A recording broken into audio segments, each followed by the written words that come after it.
එතකොට control statement කියන්නේ මොකක්ද කියලා දාලා තියෙනවා. A control statement in C is a statement that determines whether certain statement will be executed or not.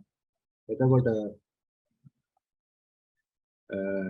අපි මොනවා හරි දෙන instruction ටිකක් execute වෙනවද execute වෙන්නේ නැද්ද කියලා අපි තීරණය කරනවා. ඒකත් මොකක් හරි condition එකක් පදනම් කරගෙන. එහෙම නැත්නම් මොකක් හරි condition එකක් base කරගෙන අපේ instruction ටික run වෙනවද run වෙන්නේ නැද්ද කියලා අපි තීරණය කරනවා. ඒක තමයි කිව්වේ control statement කියලා. It control the flow of a program. මේක ගැන මම කලින් පැහැදිලි කරා.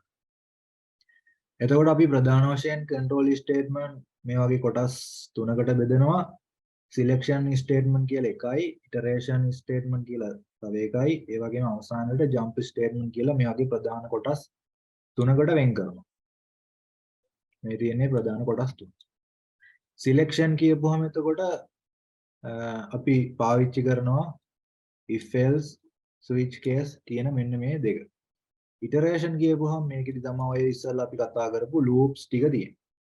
while loop එක, do while loop එක සහ අවසාන වශයෙන් for loop එක.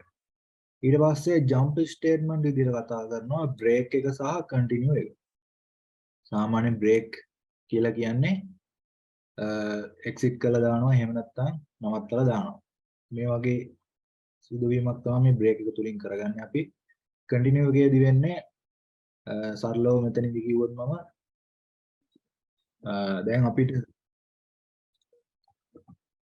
අපිට අවශ්‍යයි මොකක් හරි flow එක දිගේ එන එකක් condition එකක් දාලා ඒ condition එක check කරලා බලලා ඒක අපි හිතමු check කරන condition එක true වුණොත් එහෙම නැත්නම් අපිට අවශ්‍ය දේ සිද්ධ වුණොත් අපිට එතනින් එහාට තවදුරටත් program එක කරගෙන යන්න ඕනේ නැහැ. එහෙනම් අපිට ඒක නවත්තලා දාන්න පුළුවන්. ඒ සිද්ධිය වෙන්නේ මෙන්න මේ කියන break එක. හැබැයි මොකක් හරි condition එකක් තියෙනවා මේ condition එක සිද්ධ නොවන තාක් එහෙම නැත්නම් මේක false වෙලා තියෙන තාක් මෙයාව continue වෙවි අපිට මේ දේ ක්‍රියාත්මක කරගන්න ඕනේ. එහෙනම් අපිට පුළුවන් මෙන්න මේ continue එක පාවිච්චි කරන්න. ඒක අපි ගොඩක් වෙලාවට පාවිච්චි කරන මෙන්න මේ loops පාවිච්චි කරයි තමයි. අපිට නිකන් continue එක සහ break එක පාවිච්චි කරගන්න බෑ. හැබැයි break එක පාවිච්චි කරන විශේෂ තැනක් තමයි මෙන්න මේ තියෙන switch case එක කියන එක. මේකෙදි අපි ඔන්න ඔය කියන break එක පාවිච්චි කරන. එතකොට ඔයාලට ඉතින් මේ සේරම දේවල් ඉගෙන ගන්න පුළුවන්.